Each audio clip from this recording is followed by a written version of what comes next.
morning, everyone. It's Katie Crysdale here from Lakeview Aquatic Consultants. I am happy to be here with Coach Dave Ling, and we are going to be talking about Summer 2024 Olympics in Paris and swimming specifically. So welcome back, Dave Ling. Thank you. It's been a minute, but I appreciate you having me back. It has been a minute. I was just actually looking at our recording from summer 2021. We did 2 recordings on Instagram. I will link to those, and I'm also going to upload those over on YouTube. But yeah, life has been busy. You've been busy. So fill us in on where are you coaching these days? What are you doing? I've brought my life full circle. I've returned to where I grew up. I'm in St. Catharines, Ontario, coaching at Brock University, head coaching the varsity team there, the Brock Badgers, as well as being the head coach of Brock Aquatics, an age group club team involved at a Brock University. That's amazing. That's a ton of work to have a development school, to have a full team. You have both men's and women's, correct, at Brock? 100%, yep. We will get to this later, but I hear you also have a Paralympian as well in Paris in a couple weeks. You've done your homework. I like this. Hey, I know I got to keep up with you. So we're bringing our A game this morning. So the Olympics, right? So my background a little bit, I was not a competitive swimmer. I love following the Olympics because I just love listening to Byron MacDonald narrate. He's such a skilled commentator. For those who don't know, he's been a longtime coach at the University of Toronto, where we first met, where you swam, where I lifeguarded. I mean, he is such a gentleman, and his commentary as a layperson who doesn't understand competitive swimming beyond what I've lifeguarded is incredible. So that makes it really enjoyable. But I wanted to talk with someone who's actually more involved in competitive swimming to get your thoughts and to hit on a couple of topics that have come up this summer. So what are your initial thoughts? Like, swimming is over, medal count, how it went, how it didn't go? He's been coming to the Olympics since 1988, and the delivery model, how he ingest the Olympics is so much different. I'm a cord cutter like most people, and I just watched all of it online via the CBC app. So you really get a totality of coverage that you would not have gotten 15 years ago just watching on basic cable. So the access that we have is incredible.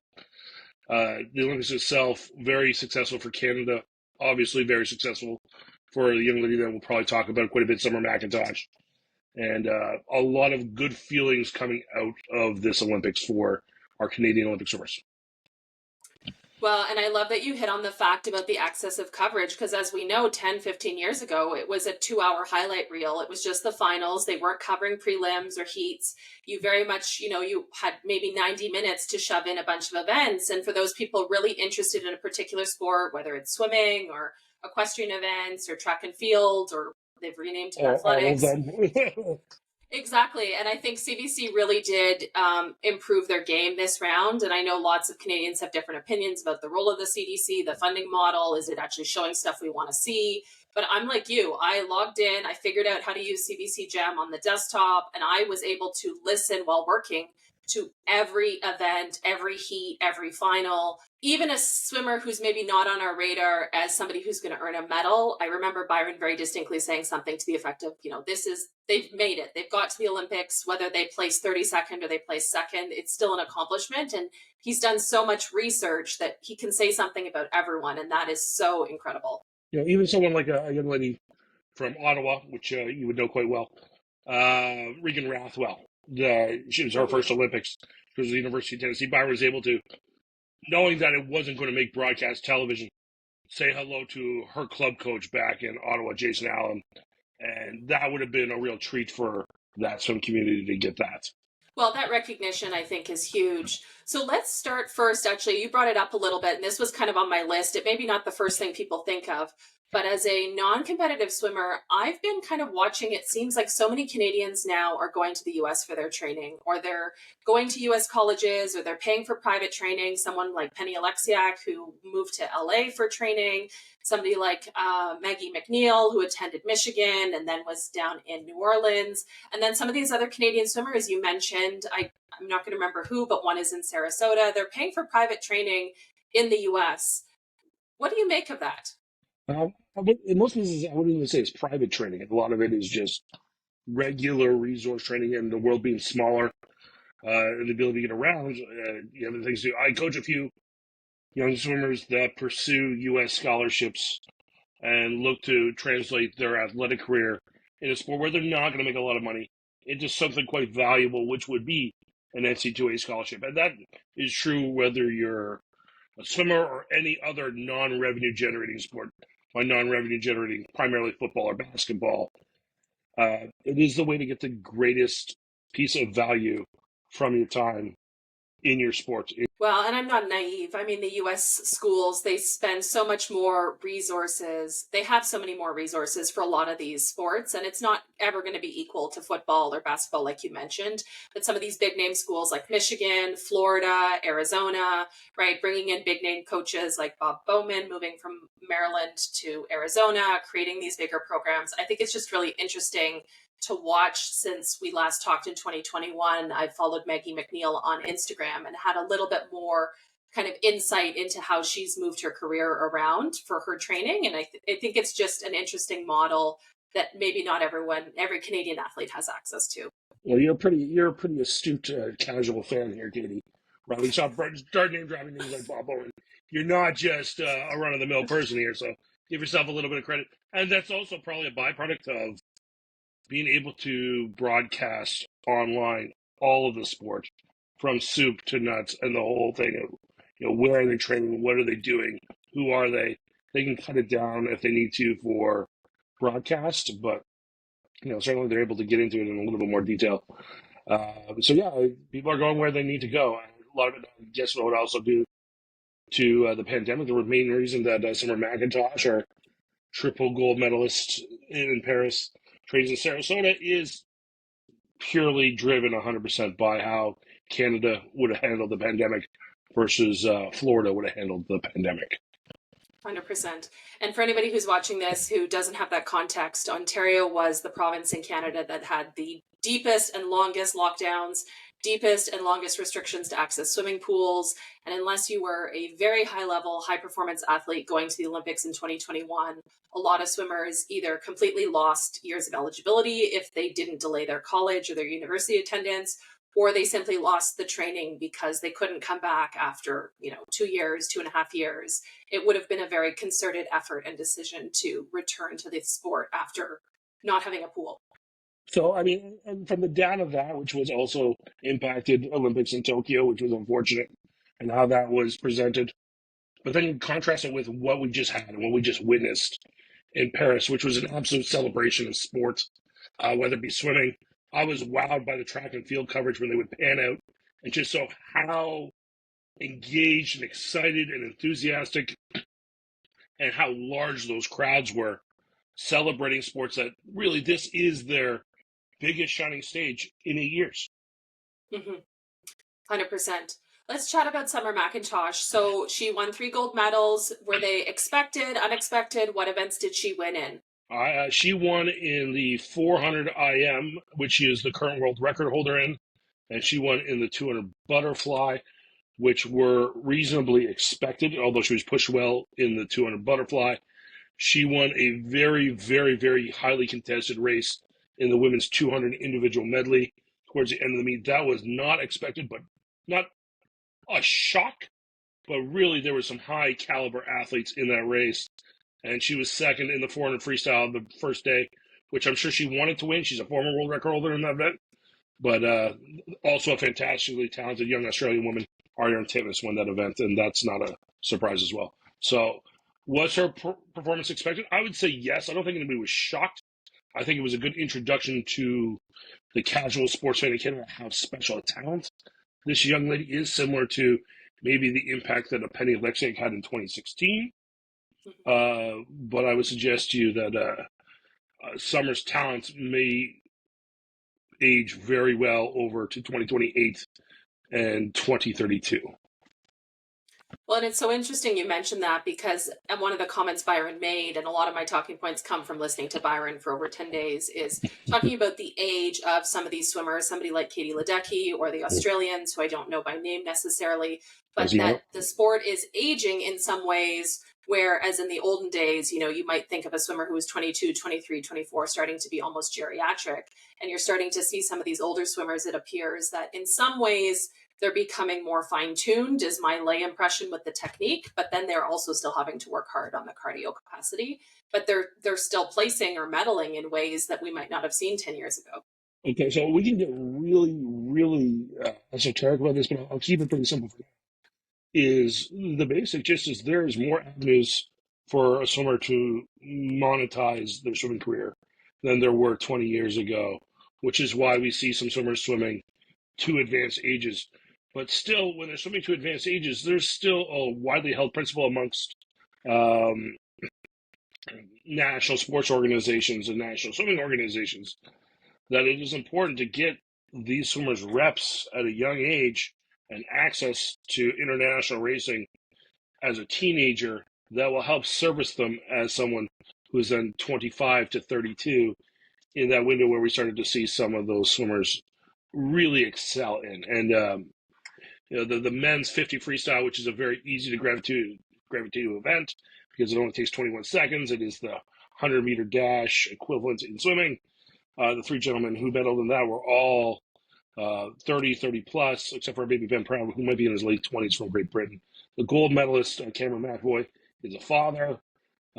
Someone who's come back to swimming from Australia, and he's doing fantastically well. Ben Proud, the silver medalist from England, has been on the scene a long time. And Flora Manadou won the Olympic gold medal in that same event in 2012. So he's been around international swimming for over a decade. So even though these guys are of an advanced age, this is really a product of a life's work rather than it taking forever to get to that point.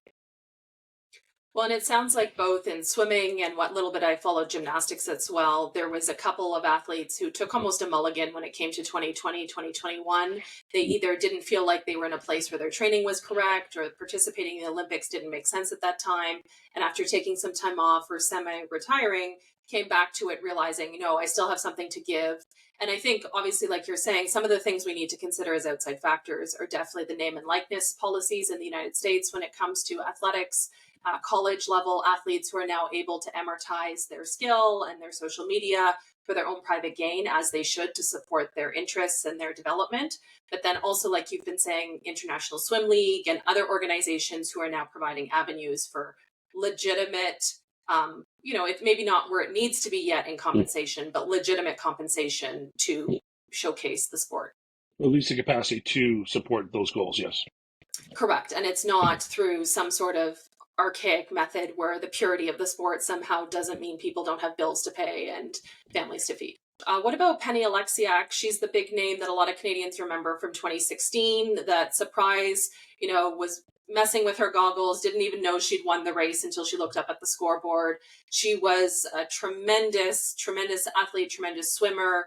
We haven't heard as much from her the last couple of years. How do you see her performance? I know she struggled to qualify independently, was part of the relay team, I believe. What do you make of this?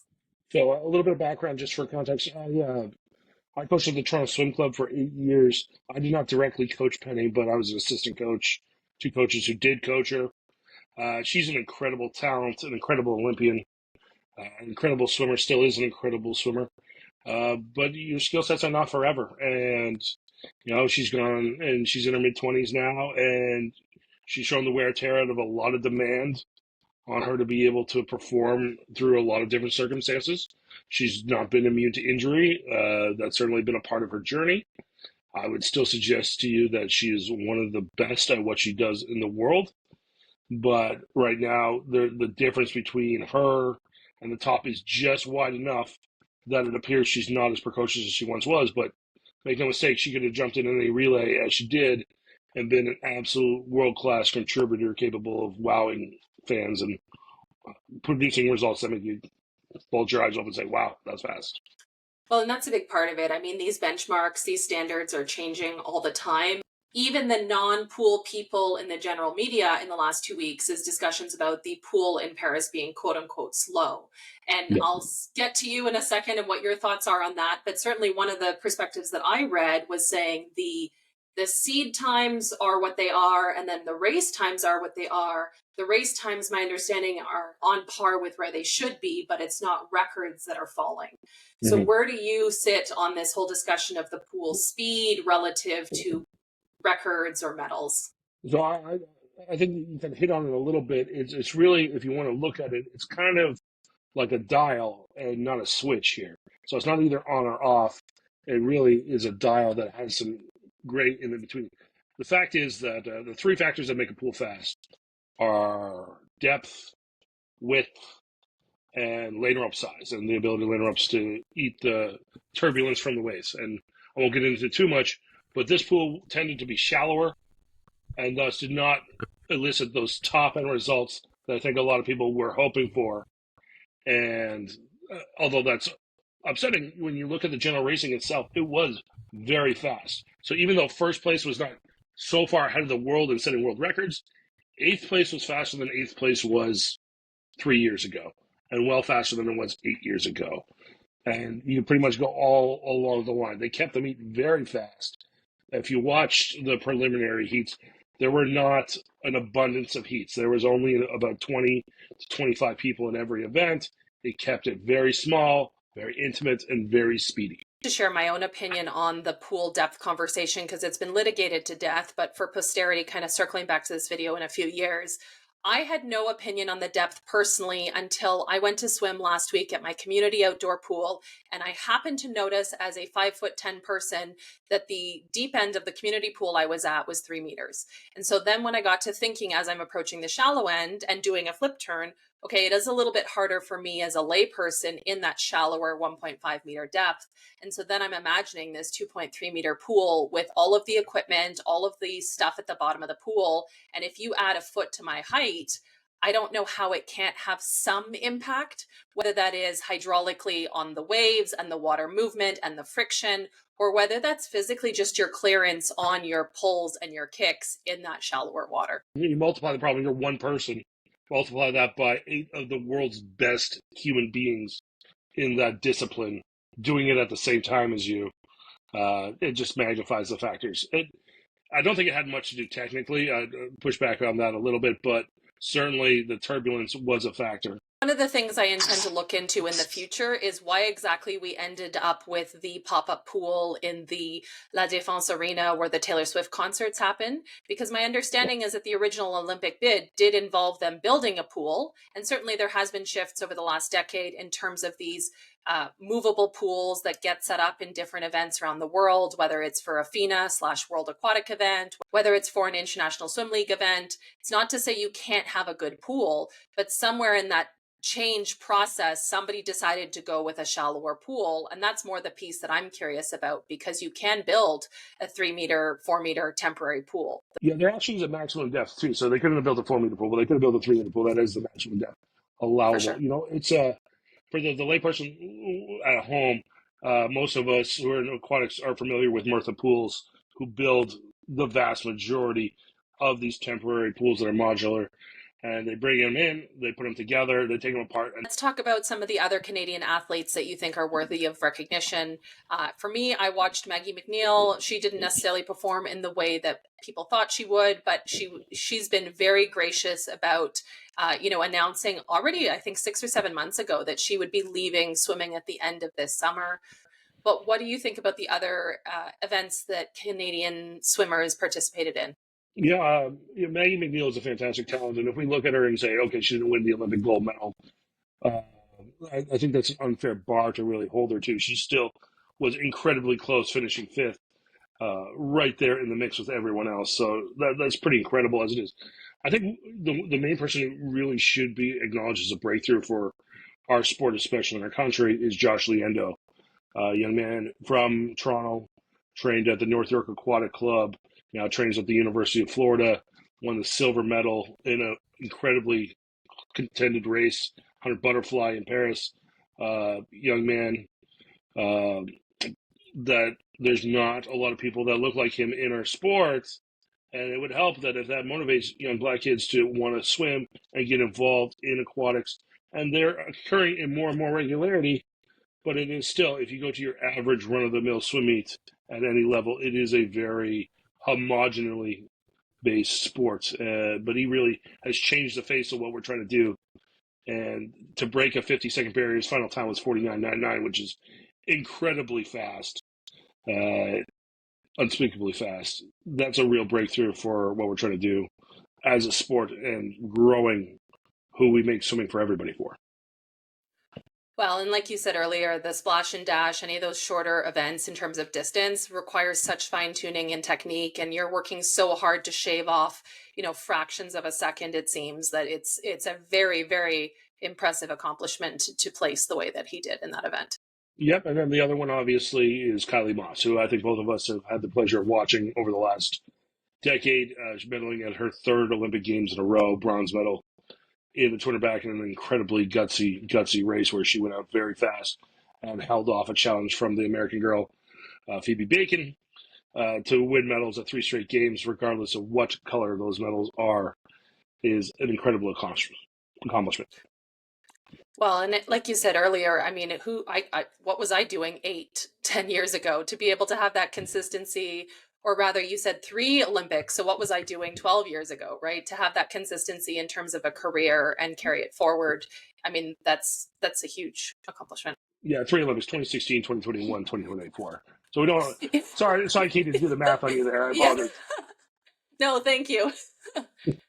One of the other things I wanted to ask you about, I think this was more of a clickbait title in the lay, journalists trying to scrape stories where they don't know what to cover because they've been assigned to cover sports and they're not normally sports writers.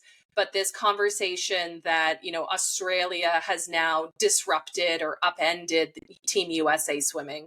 Where do you fall on this? I mean, it seems like every sport goes through a cycle of who's hot. I know it seemed like there was a lot of really amazing Japanese swimmers coming out this time. So where do you fall in this sort of international dominance conversation? I think all sport is getting more international. I watched the track. I watch people from countries that have never won medals before win medals in track. I think of the young lady, excuse me for not knowing it off the top of my head, young lady who won the 100-meter dash for women. And that's the same with our sport as well, is there are more people swimming all over the world and doing so at a high level, and dominance has changed. The American NCAA system has created Olympians for over 50 years. That's being challenged by name, image, and likeness, and there's a whole other topic and a whole other conversation aside to that. But the rest of the world is catching up and being able to run really, really effective high-performance swim programs, whether it be in Australia with their high-performance centers, the success of Canadian high-performance centers, mostly under Ben Titley before. Now Ben's in Spain, all right? And he's got a couple of athletes that if you know what you're watching, you're like, okay, that's one of Ben's. We should watch out because in 4 years, those kids are going to be very good. And he's coaching more internationals. But really, they're getting out, and there are international centers popping up everywhere across the world and doing exceptionally well, and not just, I have to go to the U.S. to get going. The young man who won the 100 back from Italy, Thomas Ciccone, has come out in our community and said, hey, I'm going to move out of Italy. I'm going to look for somewhere international to go train. And he's earmarked either Australia or the U.S., or who knows really what he finds that suits his needs. But he's going to go out there and leave his country, do some sports tourism, figure out where his next stop is going to be for the 4 years, leading into a very, very highly anticipated games in Los Angeles where there'll be lots of eyeballs. And I think to your point, I mean, I'm not active enough in swimming to know exactly who's coming up before they're mentioned at the Olympics or mentioned at a World Championships. But certainly one of the names that was on the tip of everyone's tongue here in swimming was Léon Marchand from France. And initially, the first couple heats, I just assumed, okay, he's French. The Olympics are in France. He's the local favorite for completely arbitrary reasons. But he really delivered. What are your thoughts on him? And what do we know about French training? So Léon's father swam at the Olympics, so he comes upon it honestly. France has always had a really good national swimming program. Some people might remember in 2008, when Jason Lezak in the 4x100 freestyle relay had the fastest split of all time, and the Americans were going crazy because helped Michael Phelps win his 8th gold medal of those games. The team that he had to pass and have the incredible comeback versus was the French team. So France has been relevant in swimming on the international level for quite a while. As you mentioned a little bit earlier, he relocated to Arizona State to go train with Bob Bowman, who was famously Michael Phelps' coach. and now Bob is relocated to Texas. Léon will probably go with him, although I'm sure Léon's going to enjoy a lot of popularity right now and a lot of very good opportunities in front of him. So really, it's just going wherever it makes sense to support you. But I would suggest to you that these internationals that pop up and do really well is there's a lot of avenues for them to be really, really exceptionally good if they want to go find places for them to be good.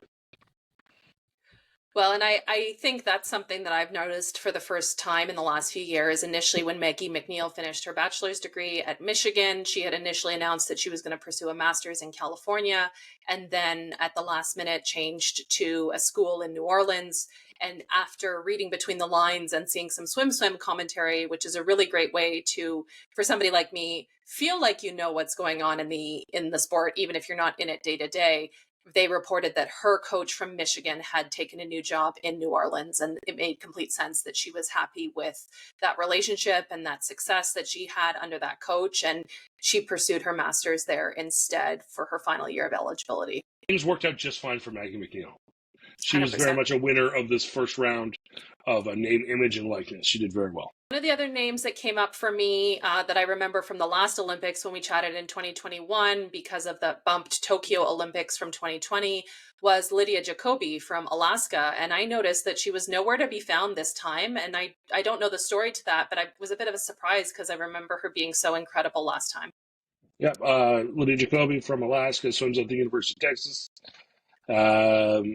Like someone like Missy Franklin, who was an exceptionally good high school level swimmer who went on and won some Olympic medals.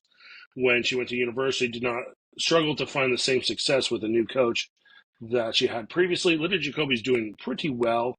She just barely missed making the U.S. Olympic team, but she did not make the team, so she was not there.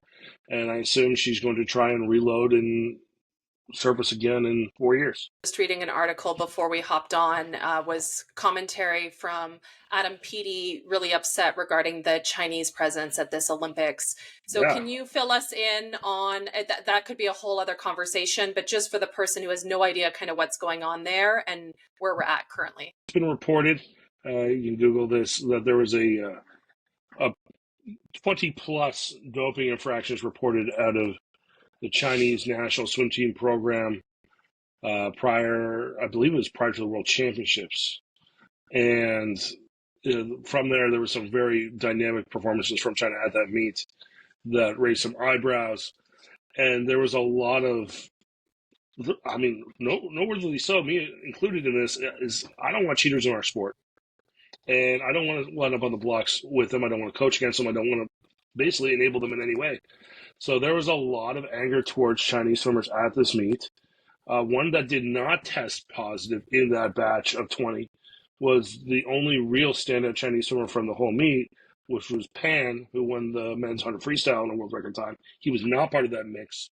But the rest of the team, some of them they were put through a lot of testing well in Paris. I heard upwards of 3, 4, 5 times a day that they were being drug tested, and there was a lot of complaints coming from, hey, they're waking us up early, they're doing this and doing that. Boo-hoo. You're lucky that you're allowed to be there in the first place, and there are varying thoughts of whether you should be there in the first place. And, from some of the rhetoric that came out afterwards, you heard that Michael Phelps saying, hey, we should have a one-and-done rule in terms of cheating. I tend to agree with that. If this is a systematic cheating situation, this is not good for any sport, and because it's my sport, is exceptionally not acceptable in my eyes. We'll put some links in the video description box to some further reading, including a New York Times podcast where they really tried to capture, explain what's going on. I know one of the allegations that I read was the suggestion that all of these athletes conveniently were eating at a contaminated restaurant in one particular location. And the believability of some of these stories, I know, has really been a concern for a lot of people. And especially one of the athletes coming back to swimming, allegedly, maybe Sun Yang, a big name from a couple Olympics ago. Can you explain a little bit about his case and how it may be the same or different from the current case? Sun Yang, former world record holder, thank you to Bobby Fink, who broke the world record in the 1500 freestyle on the last day of the swim meet. That was very great. Sun Yang, former world record holder in that event. Sounds good to say that. Widely alleged cheater, widely alleged not good person. Basically, he's considering a comeback that might just be for attention, that might be for whatever reasons, but the less Sun Yang in our sport, the better. Linked to the Swim Swim article that was basically saying he's finished serving his doping ban, and he's alleging he's coming back. But to your point, is it just a big amount of noise for PR, or what does that actually look like? I don't know. Is there competitive racing? Like, is swimming a big event, do you think, in China? Or There's not a lot of transparency about it, but there is a lot of swimming everywhere across the world, including China. And they have some fantastic athletes. And they probably have some really amazing athletes that are clean, that are being caught up in this mix, which is too bad. There's a lot of Chinese athletes that train in Australia, that train across globally, and they get caught up in this, which is unfortunate. But you got to be careful who you associate yourself with. what does the doping do to actually improve the swimmer's performance? Because I think of swimming as a sport you want very, very lean people. I think of doping in baseball where they get bulky. How does that help you? So help me understand where does it improve the performance allegedly? Okay, so from a really rudimentary standpoint, it's all about how athletes control their blood oxygen level. And the more access to oxygen they have, the more gas they have in their tank, the faster they're able to go because they don't need to apply more breathing and more oxygen, and how they're doing it is done more efficiently. So a lot of it is not really, yes, some of it is muscular based, but really a lot of it is how their body's functioning internally to be able to support performance and holding efforts at a high level of threshold activity to be able to go fast. One of the other questions I had for you was, it seemed like there was a lot of disqualifications in this Olympics. I don't know if I haven't noticed them before, or in the past we didn't get a full feed, and so they would take a commercial break during a DQ. But the couple that I saw were things like, an extra kick. I believe it was on an IM, or there was the really devastating one, somebody from the UK, I believe, who actually lost a medal or was close to the podium. What do you make of that? My profile disqualification I'm talking about is Alex Walsh in the women's 200 IM. She was the one who finished second to Summer McIntosh and ended up getting disqualified. This is a really, I'll get back to your question in a second, but it's really kind of a circuitous thing. Back at the World Championships in 2023, Alex Walsh received a medal because an Australian swimmer, Kylie McEwen, was disqualified for doing the same thing that Alex Walsh just did. And as a result of Alex Walsh getting disqualified, Kylie McEwen from Australia moved up into the bronze medal position. So this might be a make good. Okay. There's a very specific skill in our sport that's done in the individual medley races, which is a skill that's probably been added in the last 15 years, a backstroke to breaststroke turn, that the beauty is in the eye of the beholder, and the legality of it is also in the eye of the referee. And it's a very nuanced thing where the swimmer needs to touch on their back, and sometimes they end up crossing over to their front, because ultimately after they touch on their back, they do cross over the front, but if they cross over the front before they touch the wall, sorry, I'm rambling, I apologize for the average listener, but it's a really nuanced skill, because it could be argued that the young lady who finished second after Alex Walsh was disqualified, the other American girl could have been disqualified because she was also over on her front on that turn. So it is a very nuanced skill. Is there more disqualifications? Maybe, because there's video review that's now been allowed at the international level, at the what's now called World Aquatics, formerly FINA level. They do video review, but I would suggest if you really dug in, there's probably no more disqualifications than usual. It makes me think of the Stanley Cup playoffs back in June. I know you're a huge sports fan, so you might have been somewhat following that, but there was a number of calls in that matchup between the Edmonton Oilers and the Florida Panthers where the argument was made by some of the commentators I was listening to that video replay was not meant to litigate down to a tenth of an inch, something that, we just need to get on with the play. But that's maybe how it's being weaponized or used, some teams argue now, in terms of delaying play and actually looking for decisions that, whether it's in the spirit of the sport or not is up to the individual. Rules can be weaponized in every sport. We just see it in gymnastics, the young lady from the U.S. who won the bronze medal in the floor exercise, has now unwon the medal in the floor exercise, who might win it again, the bronze medal, all because of a rule that says you have to have your protest in within a minute. and the Romanian delegation arguing that they were 4 seconds late in appealing the decision. So, I mean, these things are very, very fine tooth combed, and I think it really gets away from the point of the whole thing, which is if you follow the rules, who won? Well, and I just remembered the other DQ that I saw, which must have been during a preliminary heat, and it was a male on his back, and it was litigated again and again and again because you have to surface at the 15-meter mark, and it was something to the effect, I think, like his jaw was at the edge of the disc further out from the 15-meter mark, so his head was out, but the exact placement, I mean, you swim that stroke hundreds of thousands of times in your career, and just to get it wrong that one time in such a high-profile event is devastating. Yeah, that's Ross Greenbank from Great Britain. He's a heck of a swimmer, and he was wrong. He broke the rules. All right, but it's so fractional.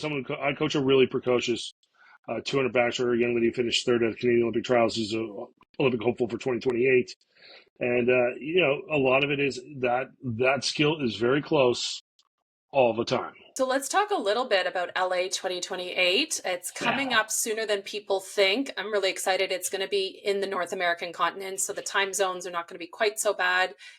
Europe, for some of us in Western Canada, there was just no hope of catching stuff live. So what are you looking forward to with that Olympics? What are you seeing, in your glass ball, so to speak, for Canadian swimming in 4 years? Summer, and more summer. She's going to continue to be really great.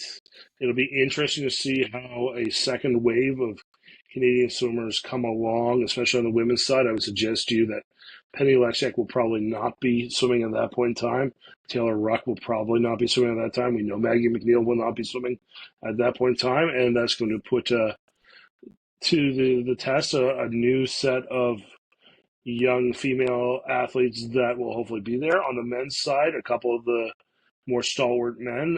Josh Liendo will 100% be back and will be a factor and will be, depending on how the next 4 years go, a medal threat.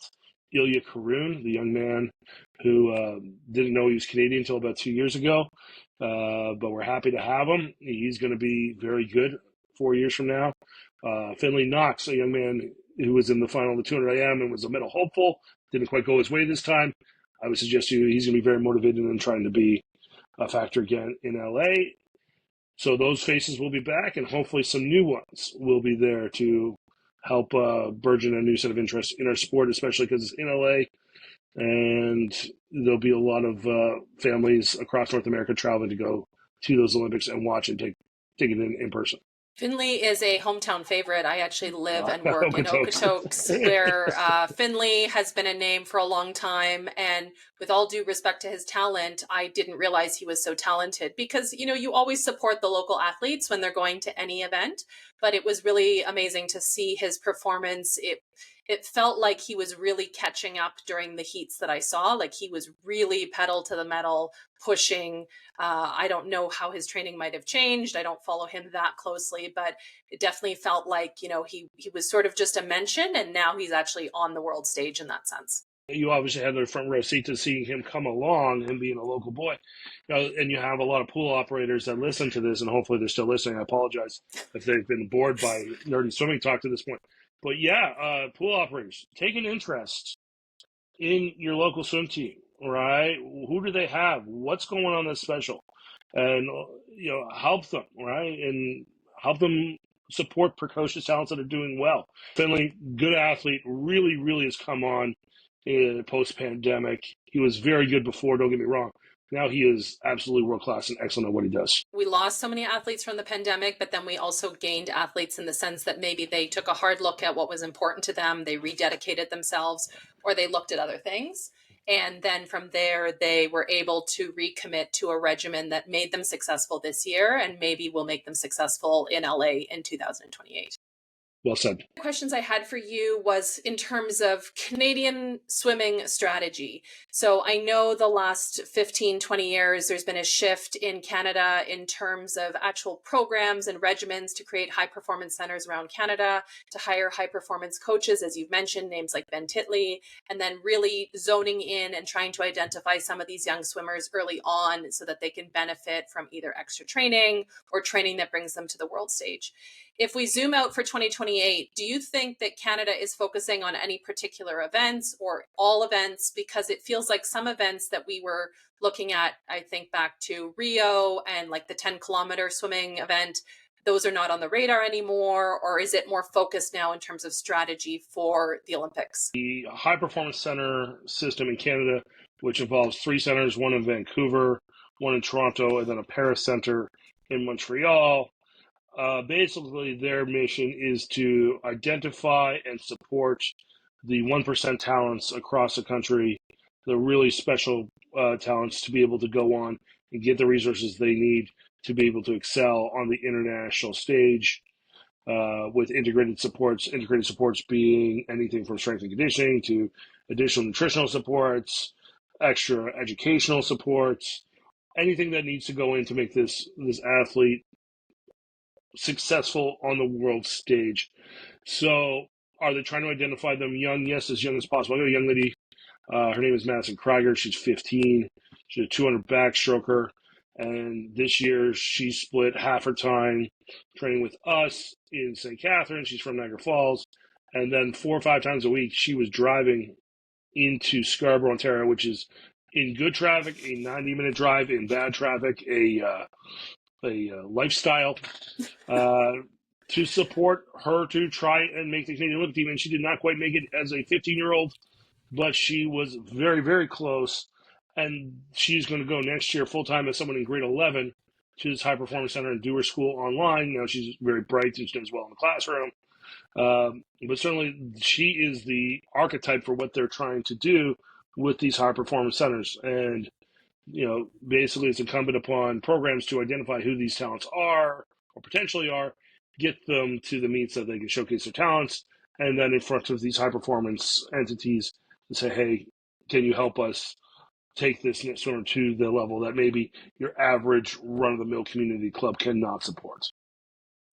Well, and for those people who are not working in competitive swimming, I mean, the 4-year cycle for an Olympiad is almost like an election cycle for a U.S. presidential election. There's so much planning and strategy that goes into the short course season, long course season, events, travel. I really felt for those people trying out for the Olympic trials, because this year in Canada, there was a massive fire in Montreal and the trials were moved at the last minute from Montreal to Toronto.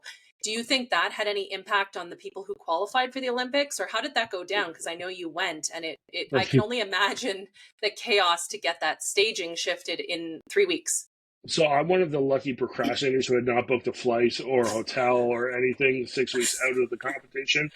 So it worked great for me. For me, it was fantastic. And I've got 2 young kids, so I don't want to get on a flight and go anywhere as it is. But to be able to drive 90 minutes to Scarborough to be able to go to Olympic trials was fine with me.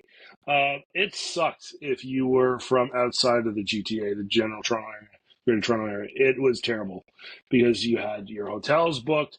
Maybe you had refund policies. Maybe you didn't. You had flights booked. Maybe you had refund policies. Maybe you didn't. The Toronto Pan Am Pool in Scarborough is a fantastic facility, but what it does not have is an abundance of accommodation around it. There are not a lot of hotels. There's not a lot of places to stay. So to do that on short notice, to go anywhere in the Greater Toronto area in the extended summer, April to August, is very expensive, especially if you're booking last minute. So it ended up being a very, very costly venture. So Canada did a nice job putting the event together, but certainly the logistics of it were terrible for the participants. When it comes to the Olympic cycle, there's it's not a coincidence that Canada Games always follows the year after the Olympics. So Canada Games in 2025, Summer Canada Games are in St. John's, Newfoundland and Labrador. And the hope of most sports is that the participants at those Canada Games are the early ones that we can identify 3 years from now will be contenders to make their first Olympic Games. Well, and I think one of the other great things coming up with LA is that it is a North American time zone. So we're not contending with what happened back in Japan, where there was these broadcasters that were requiring or requesting, depending on who you talk to, hosting swimming finals at times that are not traditional for swimming. So typically in swimming, you have your prelims or your heats in the morning, and then there's a break, and then people come back and they race for medals or for placement in the evening. And that was not the case in Japan. So I hope at least with LA, we have some semblance of a more traditional swim schedule. It will be normal. It will be more normal. Now, there's two things at play. One, swimming is going to be hosted in the second week of the Olympics for the first time ever. So track and field and swimming are going to flip. All right. And the main reason for that is they are going to repurpose SoFi Stadium, which is doing the opening ceremonies, to house the Olympic swimming protocol, Olympic swimming competition. That is springboarding on the back of American Olympic Trials this year were hosted at Lucas Oil Field, which is where the Indianapolis Colts play. It was very well attended, huge success, great event. And for it to be done like that at SoFi Stadium is going to be awesome. It's going to be, I wouldn't say easy to get tickets, but it's going to be easier to be able to get in the building. The experience is going to be awesome. It leaves a lot of room for the athletes. There's a lot of behind the curtain things where there's warm-up pools and athlete areas that are good for their mental health, and just good areas for so they're not all crammed in together all the time. So that's going to be a super experience, and I can't wait for it. I love that you brought up the Olympic trials for the U.S. swim team. I will link to some videos. It is these pop-up pools, like we've been mentioning, that can be constructed with panels in an arena or a stadium. Historically, Team USA hosted their trials in Omaha, Nebraska for the previous 12 years, and then moved it to Indianapolis. Much bigger venue, very, very interesting to see. Very, very beautiful facility in terms of how they did the lighting, the staging. They really, really made it a special event. I think they're really keeping an eye on what the International Swim League is doing in terms of emceeing and lights and really making it a special event. But if I'm hearing you correctly, I'm a little bit horrified that they're going to set up a pool after the Olympic ceremonies to then run heats the following week. Is that what you're saying? 100%. They'll get that thing up in 3 days. That just gives me heart palpitations, and I'm not even on that project. Because you can expedite the assembly, but the water fill, the temperature, the chemical balance, I mean, that is going to be round the clock. I mean, every minute is going to matter on something like that. Yeah, I mean, I've listened to quite a few interviews with the organizers, Casey Wasserman being probably the primary amongst it. I would suggest you that they're very ready for the challenge inside. The suggestion is probably good enough. I'll let you know. I have a young lady who's going to the Paralympics. She actually flies this morning, and she will be swimming in that exact same facility. And I'll ask Emma how she feels about the water there. What events will she be swimming, and how has her journey been connected to you? Is she local to St. Catharines, or how did you get connected to her? Emma is from Port Colborne, which is a little town about 15 minutes outside of St. Catharines. Now that I'm quizzing everybody here on southwestern Ontario geography. As funny as it sounds, I've been at Brock University now for 2 years. I met Emma a little over 2 years ago. We were in Victoria. We were actually in Vancouver on our way to Victoria for nationals, and she was sitting beside me. I had no clue who she was, not a clue in the world. Her and her mother were there. They were quite polite. We just had a pleasant conversation on an airplane, and then shared a joke over a sandwich in the Vancouver airport. And she went in and she did her thing. And then I got a call when I took the Brock job a couple months later saying, hey, we'd like to come swim for you. And it was really just a lesson of just be nice to people. Like, just be nice. I didn't know I was getting the job I was getting. I was very happy in the other job I was with, but this job certainly took my eye and I wanted to get it. And that she came with me has been a real blessing. She's the Canadian record holder in what's known as the S14 100 backstroke. S14 being she has an intellectual disability. She has a lower than average IQ, but otherwise she is a fantastic athlete who swims with able-bodied athletes on a regular basis in a regular training group. We train her exactly as I would any other high-performance athlete. She holds her own. She certainly has moments where you understand her para, but I will save those for not on the show. But I'm exceptionally proud of what she's accomplished. She had some challenges. She broke her ankle about a year ago. And to come back from that, she did not break her Canadian record for over a year, but she broke it at Olympic trials right at the right time. And if you were in the building, you probably heard me exhale audibly out of relief that she did what she did, and I very humbled by what she's accomplished, and she's ready to go even faster in Paris. Well, I think that's a clear example of where an athlete may have benefited as well from the trials being in Toronto, which is unfortunate for those people whose travel plans were so disrupted. And like you said, the hotel situation in Scarborough is abysmal. I know that from when I used to teach CPO classes out at Variety Village, which is a few kilometers away from the Pan Am Center. And there is nothing. I mean, the one hotel there is terrible. There's literally nothing. And so you're commuting from downtown Toronto, which can take hours depending on what direction you're coming from. So really happy to hear that she's made it to the Olympics. And I hope it's a positive experience, because there's been, people complaining about the food or loving about the food, people complaining about the cardboard beds or laughing about the cardboard beds. So I hope it's positive for her. Yeah, I have no control over those things. All we can control is her preparation in terms of what we do beforehand. She had a great coach going with her, so she'll be in good hands. I'm not going. I will be watching on the CBC app. Very loud on Friday, September 6th at about 5:15 a.m. You can catch me in my pajamas watching that race. I think we've hit on everything I wanted to cover. Is there anything you want to cover that we didn't get to? Appreciate you having me on here. I'll come back anytime that you'll have me. And if you are still listening, thank you very much. And I will pay you later for your willingness to listen 55 minutes into the show. Well, and this is the thing with YouTube. I mean, I am a newbie to YouTube, relatively speaking. I've done stuff on Instagram, like we've done our chats on Instagram before. I know you had a podcast. People told me for years to do a podcast. I just feel like YouTube is the way of the future in terms of stuff can live there for a really long time. And I always love chatting with you in the sense that we are able to really, I think, mix your knowledge of the technique and what's happening in competitive swimming. And I'm able to ask you the questions I've been wondering with random stuff I've been reading. But the point of these is just to say, look, there's more out there to swimming. It should be fun. Like aquatics in itself is a recreational venture. It should be about fun. And yes, there's some people that take it too seriously.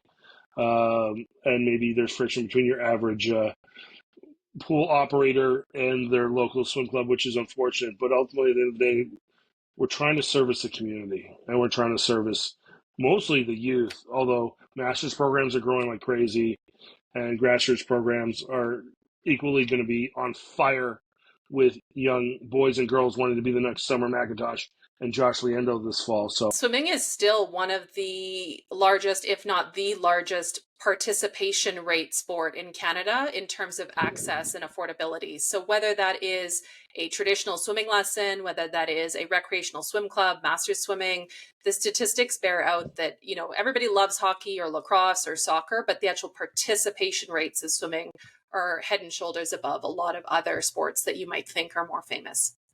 Yeah, sports awesome. No matter what it is, get your kids in sports. Thanks so much for being here. We'll catch you again soon. Thanks, Katie. Appreciate you.